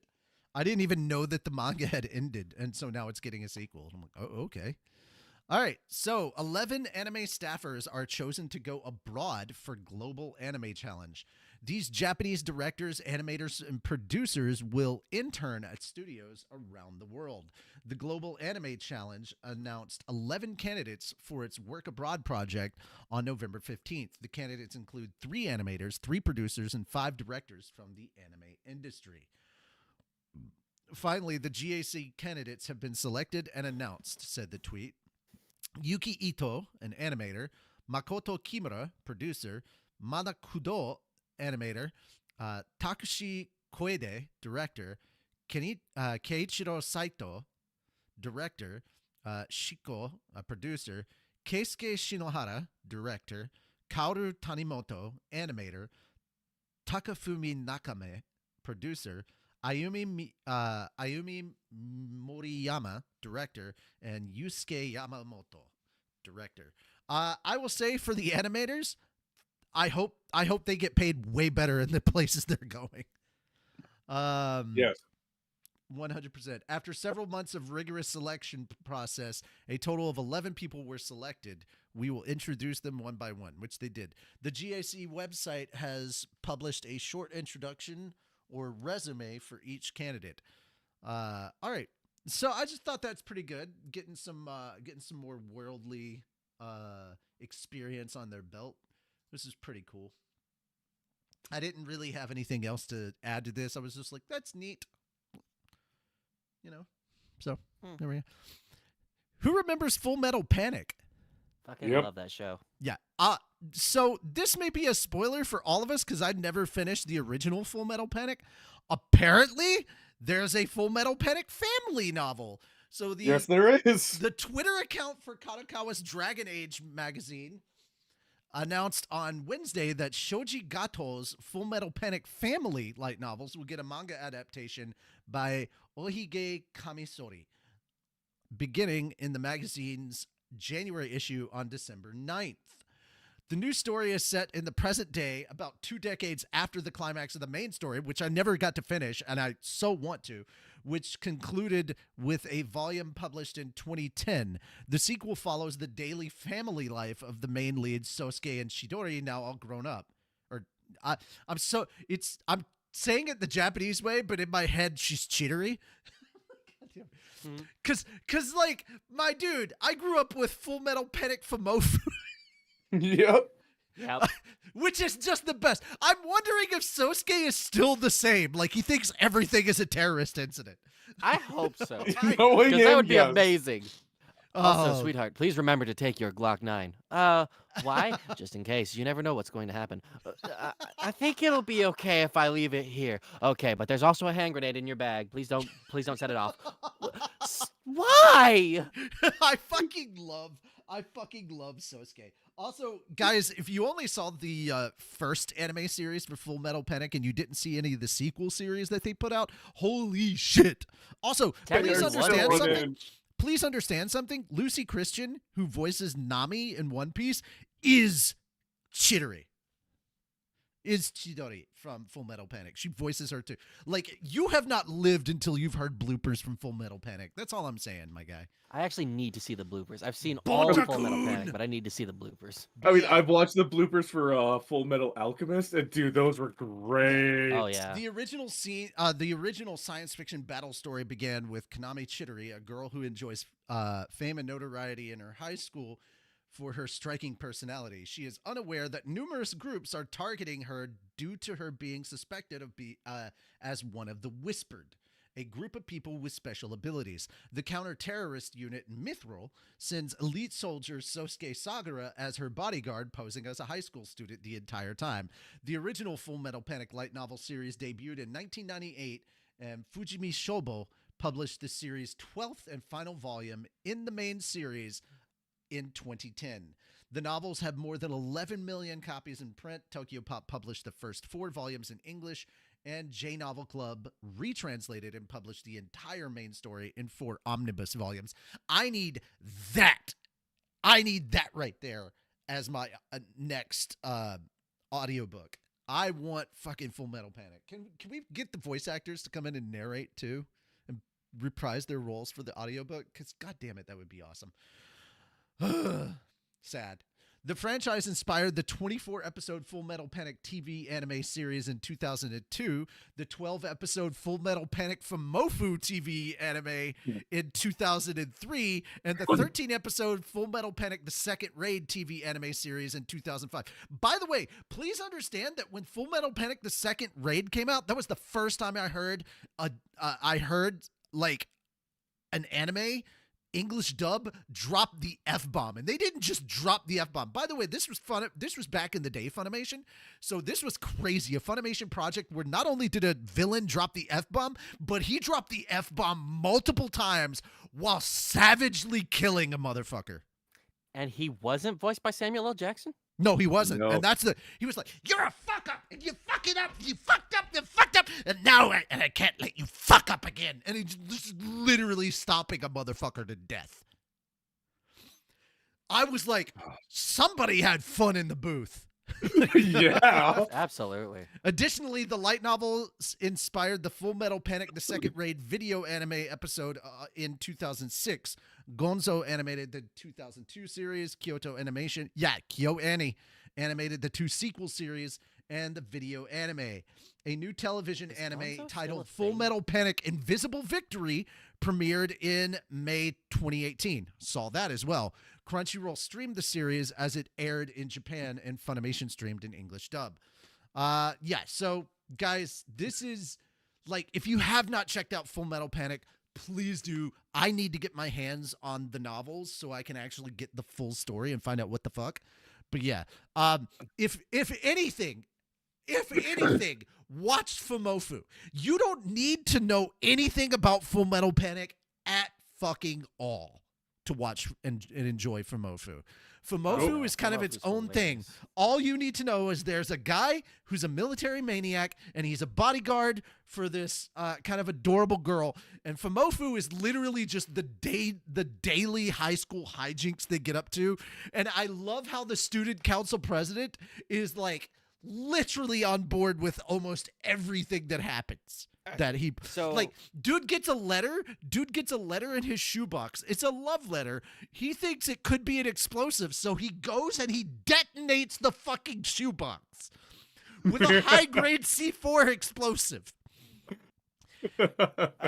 Finds the letter, thinks it's a challenge, and immediately makes the girl wait several hours. Then it fucking confronts her with a fucking rubber bullet shotgun.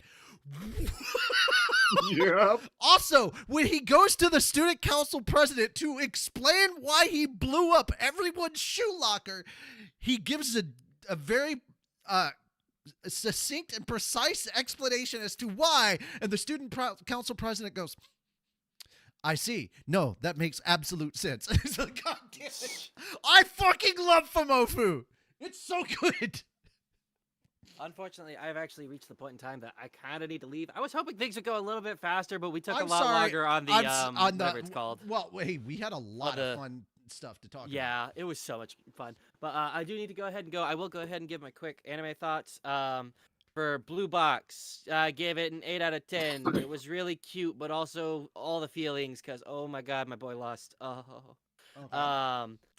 For Ranma, also kind of an 8. It's funny. My favorite there's part not much I was can say my about favorite part was Ryoga showing up with the collar on, and then Yep. Ranma calling him Charlotte. He's like, Oh, "Who are yeah. you calling it?" Like, that's fucking peak. And guys, please understand, nothing has changed between the old series and the new series right now. It's just updated and different voices, but more or less, it's kind of the same. You know, different voices for the dub. I'm watching the dub. Oh, yeah. Some people can be purists if they want. I originally watched the dub when it came out. Also, So it's just a that's really good dub. it so, is a like, good dub. It's a really good dub. But yeah. But last one, Tower of God 7, Oh. because this was just build up, and I'm sitting here like, I'm ready for it. Just hit me with it. I Ah! disagree. My rating's higher because we're literally getting into it. Like, you need Mhm. this is the shit that all right. Barely anything happened. It was all talking. I'm like, get your boy back. Come on. My dude, I my know dude, you need to my plan, dude, but, my dude. They have to have this happening. You can't just jump right into the action.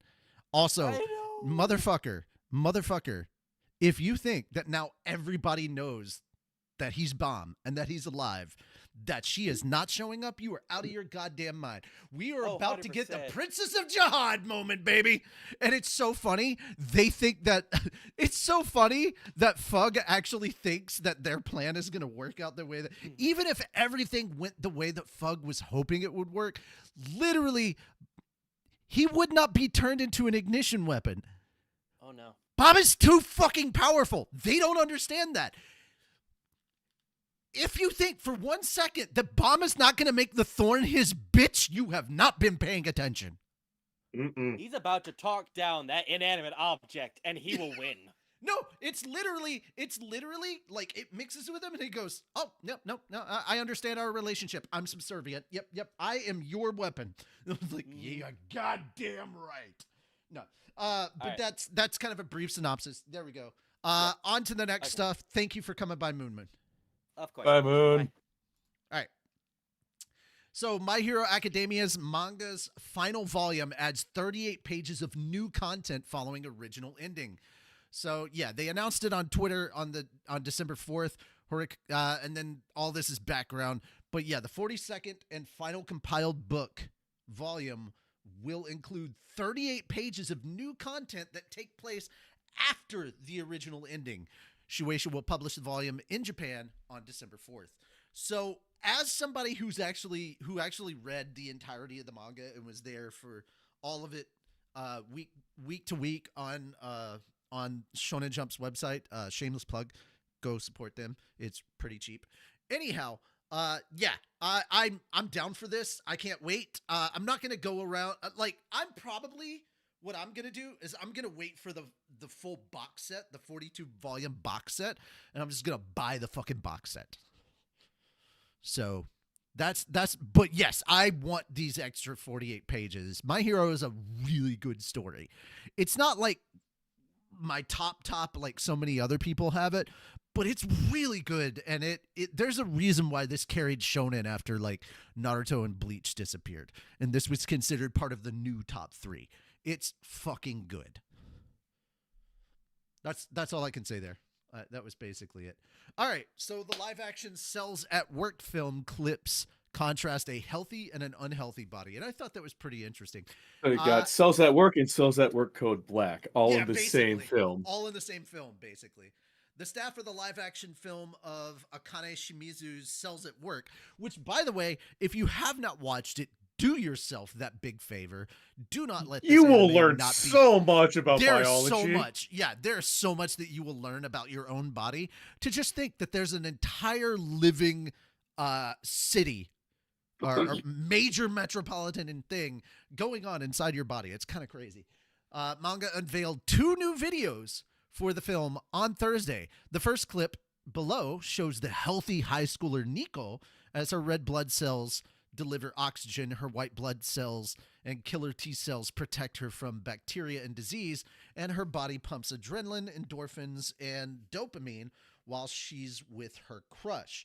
The second video shows her unhealthy father, Shigeru, when his red blood cells struggle to deliver oxygen in his alcohol-laced smoker's body, and when he struggles to control his bowels. Yeah, it's super funny. It's super funny. I'm here for it. I'm sad that I probably won't be able to watch this in theaters because I have to pay attention to my finances. I don't know if it's going to be in American theaters. From what I'm reading, it's only in Japan. Yeah, right now, but hopefully they release it limited in theaters. I would watch that. But I don't want to travel to New York, Texas, or LA to watch a movie. Yeah, I agreed. All right, Netflix streams Pokemon Horizons anime second season on February 7th. The Pokemon Company announced on Wednesday that the second season of Pokemon Horizons, the series, anime will premiere on Netflix on February 7th, 2025. The season is titled Pokemon Horizons, the series, The Search for Laqua. The company streamed an English trailer, and the blah, blah, blah. The Pokemon Company had originally announced that the anime would debut on Netflix in the U.S. on February 23rd, but the series debuted instead on March 7th. The second part began streaming on May 10th, and the third part premiered on August 9th. The fourth part will begin streaming on Friday. Yeah. So this is the new series post-Ash. I'm not really keeping up with the Pokemon anime.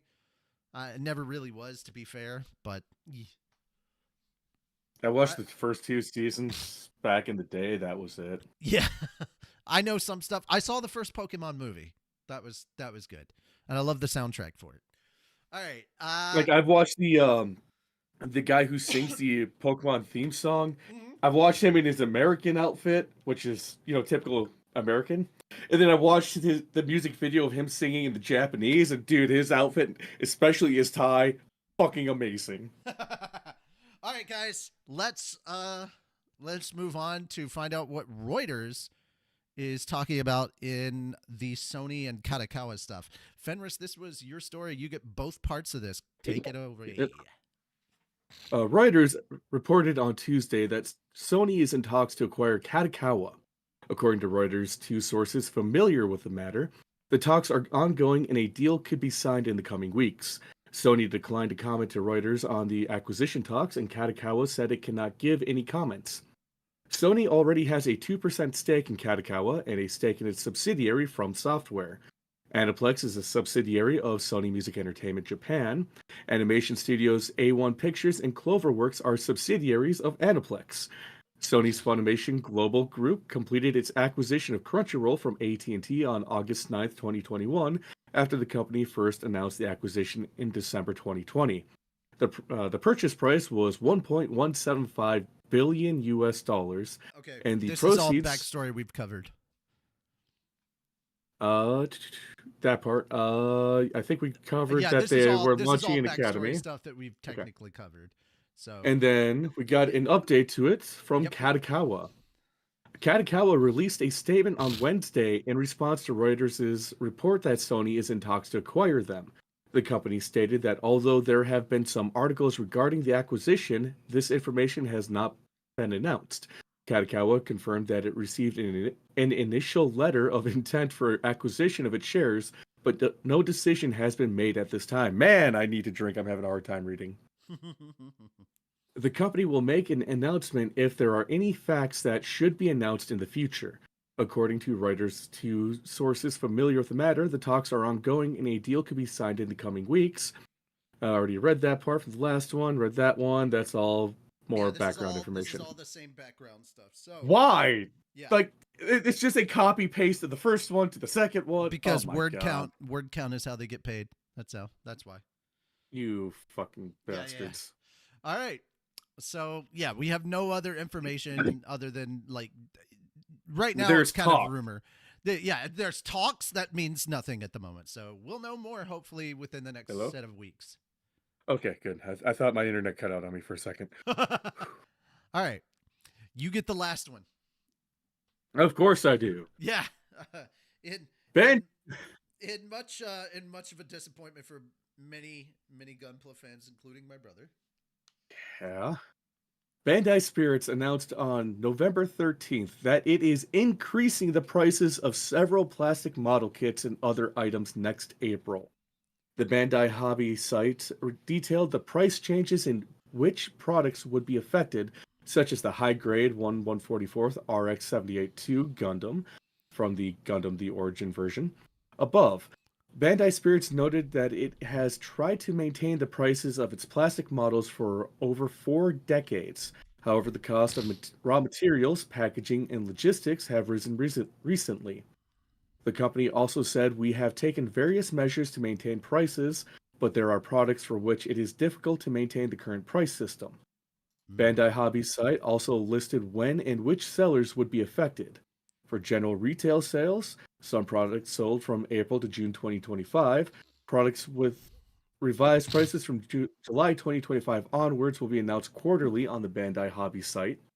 Premium Bandai Hobby online shop. Some products shipped after April 2025. Price changes for products will be announced on the Bandai Hobby site when pre-orders for each product begin.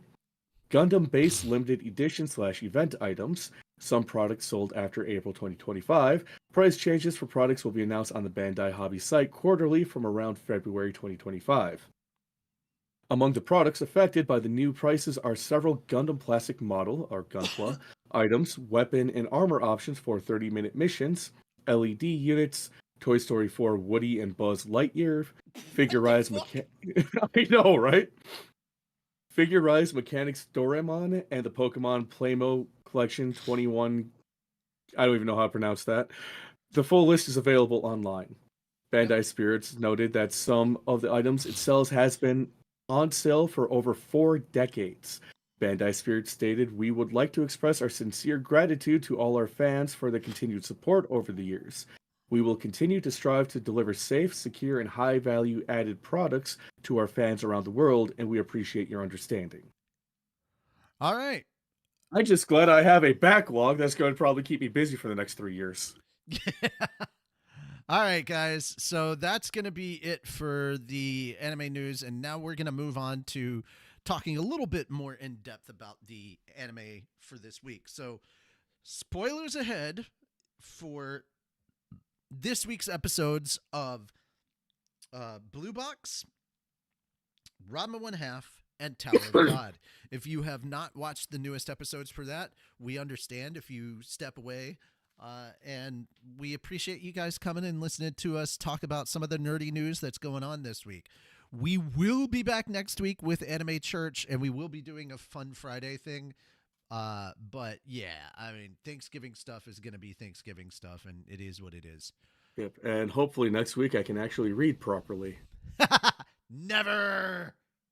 All right. Fuck. So let's talk about Blue Box. So this episode was the tournament episode. I am so thankful an anime is finally out where the main character doesn't automatically win everything. Oh no! Oh, dude, you have not watched a lot of sports then. Yeah. You definitely need to watch Haikyuu. You need to watch Ace of Diamond. Like Japanese sports anime are very notorious for like having your main characters lose a lot and have to overcome that and then possibly lose to the same group or person again and then finally get that chance to actually win. Yeah. Japanese sports anime are very much like that. So however, my boy going out in the first round, even though I knew it happened in the manga, it hurt to watch. It hurt to watch. So Yeah. there we are. Yeah.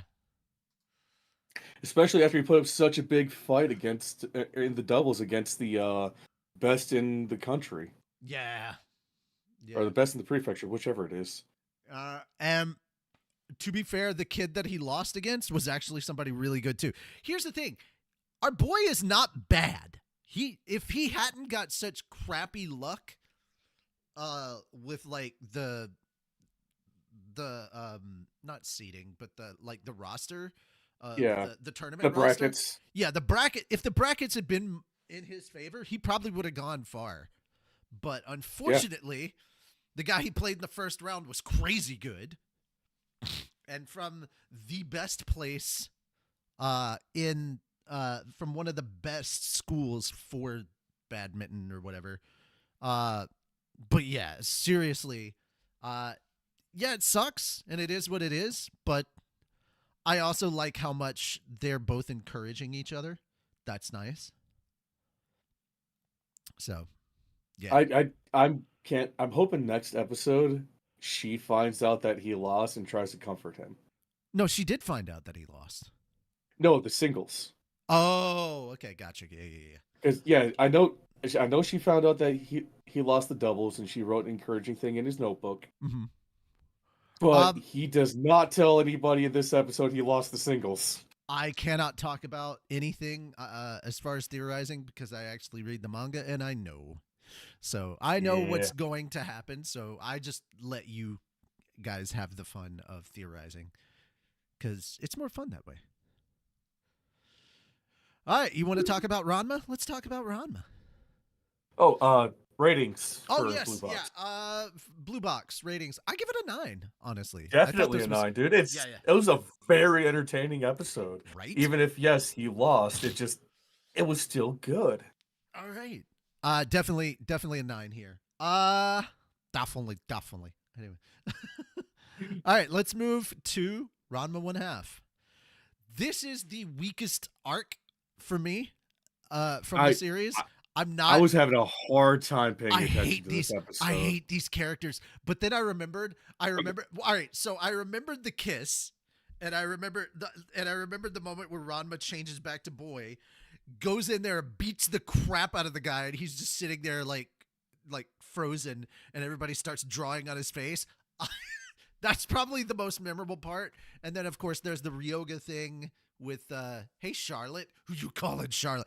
I love the relationship between Ryoga and Ranma. That's the best. You're not in the mood for ramen. Oh, you mean Ranma? Never mind. Yeah, exactly, Brandon.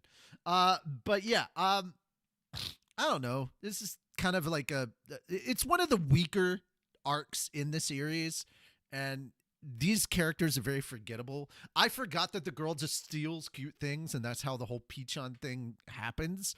But I do like having Ryoga around because he's such an interesting character, and he's not around a lot if you're going by the actual series. Like, he's not that strong of a recurring character. It's just early on we get quite a bit of Ryoga, and then stuff. I'm also glad to see that his sense of direction is improving. No, it's not. It is not. What are you talking about? It improved greatly the one time he went to the right place the first time. Yeah, well, that doesn't mean it's going to improve. He's very inconsistent that way. That's fair. Yeah. I think the most memorable part of this episode was everybody picking on Ranma for losing his first kiss without realizing he lost his first kiss. I also like toward the end where he and Akane are about to kiss, and then they're getting all awkward and everything, and then the sister's like, "Would you just fucking hurry up and make a decision already? Kiss or don't kiss? We've got shit to do." I'm like, and there's the entire family just sitting there watching, and they're like, "Now they definitely can't do it." I forgot about some of those things. I love Nabiki. Nabiki's my favorite. I would have been the guy who would have just stared right at them and just kissed the one, be like, "Yeah, is this what you want to see, you fucking perverts?" All right. That having been said, though, guys, our rating for this one, I'm giving it a 6. Yeah. Yeah, there we go. It's again, it's on the weak side. It's not meh because it definitely has its moments, but it's not as good as some of the other stuff that's coming. So like the first 5 minutes, I zoned out and just started cleaning stuff around the house because it could not hold my attention. Yep, there we go. And then the kiss scene happened. I'm like, okay, well, what the fuck? Rama's about to beat a motherfucker with another motherfucker. All right. That being said, this is only the first half. The next half is the actual match and all that stuff, so we'll go through that later. All right. Tower of God. Off the top, I've got to say one thing about Tower of God. They did a close-up of the eye, and there was really good animation on the eye. Can automatically tell you that this second half of Tower of God already has better animation than Blue Lock. Yes. Yes. But yeah, this was the episode where the animation is starting to really ramp up, and the story's really good. So like, story-wise, this is where all their This is when they started to spend their budget. Yeah, their budget's starting to show up, and I'm like, oh, okay, we got a little bit of the budget going on here. What the budget doing? But yeah, go ahead. Let's talk about it. Oh, things are going to start getting good. Starts with basically continuing the end of the last episode where Beta is like, "Hey, I'm gonna kill all of your friends." Proceeds to puncture Bomb and throw him over the edge. And then it's just "Oh my god, that was Bomb. Why didn't you tell me?" And everybody arguing about it being Bomb. Mm-hmm. Oh, and Pyro Guy still being crazy Pyro Guy. Oh, Quattro, like, come on, dude. That's to be expected. But but now everybody's putting together a plan. You saw Fug making its moves and all this nonsense. And I love that the redhead guide girl is doing all this shit behind the scenes to help Bomb out. And letting nobody know. realizes it's her. And nobody. And I'm like, that's fucking great. I love it. So I can't wait. Like, obviously, guys, we know what's coming. We read the manhwa, but like, still makes it fun because, like, I'll be 100%. There's been so much shit that has happened, and like, this series is so fucking long that I forgot most of the shit in this content, except for like the end of this. Like, I remember how good it was. I remember it was good. And I remember how it ended, but I don't remember a lot about the workshop battle, to be 100%. I remember certain things, like when Dorsey gets involved, oh, fuck. But yeah. I also remember, like, what happens with the Thorn. I'm just like, oh, I can't wait to see that shit animated. Once they talked about the Thorn and Fug's plans, I was like, oh, Fug, you done fucked up now. So, yeah. They gave the strongest irregular, possibly the strongest ignition weapon, and we're trying to tame them. I love how much like Fug is trying to like use Bomb. Like, they're like, oh, we're just gonna fuck this guy over, and it's like, nah, dude, you don't understand. Yes, Brandon, you are right. Rock wearing that fucking outfit was adorable. Yes, the Rock with the mask. It's so fucking funny. Like, this'll hide me. It really won't. It really, really won't. It really won't. Rock continues to be the best thing in this series. Just saying. He's by far the best character ever. Yeah, best. Especially when he's in his like child form. Yes, when he's in chibi form, it's so good. All right, so any other stuff to say before we do our rating? Next episode is gonna be fucking great. Yeah, I really loved how everybody is like having their moments of like realizing that, especially especially Ibisu? Buddha Boy over there. Yeah, Ibisu, when he learned that it was Bomb, all this time he's been talking all this mad shit about Juve Holy Grace and how he's gonna take him out, and then he realizes who it is, and he's like, "Fuck!" I think the Why didn't yellow-haired anybody girl who fucking put tell them in me? the trap is Rachel. That's not Rachel. That's not Rachel. Rachel doesn't hide. No. She wants to gain the credit. Yeah. She wants Rachel. to. She wants Rachel to be is known. all about standing on stage and demanding that the spotlight be on her. She doesn't hide. No. Plus, let's face it. If it was Rachel is not that powerful. Yeah, Rachel is not nearly that powerful. She surrounds herself with powerful people, but she's not herself powerful.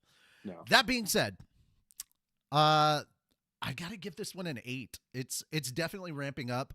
I can't wait for the next one. Like, there was so much good stuff happening in here, and the fact that the animation quality has improved. Thank you. God damn. Yes. About time. I'm giving it an 8.5. All right. Yeah, I'm here for it. Like, it's such a good episode, and yes, it's build up and exposition. This but is they the do good it in shit. an entertaining way. Also, if you read this portion of the manhwa and it felt like a crawl, that's why the anime is so good. It's getting, like, if you think, oh my God, the exposition was crazy, we just got an exposition episode. Imagine 2 to 3 weeks of this in the manhwa. Not just 2 to 3 weeks. Like, imagine 10 fucking chapters of it. No bullshit. The fact that they're able to fucking accurately condense down everything to fit in just one episode. Like, anime only is thinking that this is a ball buster episode because nothing's actually written down. It was all exposition and building up to the next thing. I don't know what blue balls are. You have not truly suffered. You have not truly suffered yet. Like, the manhwa, so much worse with exposition. Like, I really hope this series continues. Like, Tower of God's really, really good. I need the Hell Train arc in the anime. Yes. I absolutely need that. I need to pick it back up and read past the Hell Train arc so I know what's happening. Dude, oh my God, there's so much shit going down. So we've actually met the quote-unquote Mad Dog Slayer. The Slayer candidate, Mad Dog, the actual one, not this bullshit one guy. The Mad Dog. All right, so they say that this guy is the Mad Dog. He's part of the Mad Dog faction, but the actual leader they're referencing here, we've already met them in the manhwa right now, and they owe Bomb a debt, a huge debt. So, like, literally at this point where we're at, there's like so much stuff going on, and so many people who are coming to Bomb's aid because they fucking owe him. And even though that's happening right now, some of his enemies that are coming for him want him because they want their kids to marry him. I'm like, are you fucking kidding me, dude? It's by the way, in the list of some of these enemies are at least 3 members of the 10 Great Families. It's fucking insane. That's so good. That's why I want this series to continue. Just saying that part without any context. See, I'm just dropping like the most bare bones shit that you have. If you don't know what's actually going on, you're like, what? How? That's the fun part. Read it. Go on to Webtoons. Read it and discover the how. It's so good. Free. Yeah, it's free. Go. All right. Anyway, that being said, that's the show. Thank you guys so much for coming and hanging out with us for the show today. We will be back in about 2 hours for solo leveling, but we will be sadly moonless as he is doing family stuff. They're doing their Thanksgiving stuff early. So, yeah. So that being said, yeah, guys, that's it for us. I'm Richie Roberts, your Minister of Science and Technology. I'm Fenrir Sauron, your patron saint to snackos and alcohol. I just realized we didn't do this at the beginning. Yeah. I caught that like 2 stories in, and I was like, yep, fuck it. I'll wait to the end. Welcome to Fat Dog. We fuck up. Yeah. All right. That's it for us, guys. There's going to be a live streaming event for Shield episode 4. I think it's I think it's happening on Tuesday. I can't remember. There was a post about it. Okay. We're going to be streaming the public premiere of Shield episode 4. Oh, yeah. Okay, so that's happening at Tuesday, 8 p.m. Eastern. So, guys, make sure to come by and check that out. Itchy spaghetti. That's all I'll say. No context. Just itchy spaghetti. All right, guys. See you later. Have fun. And we'll catch you over on Twitch for the solo leveling manhwa reading. Take care, and bye-bye for now. Bye.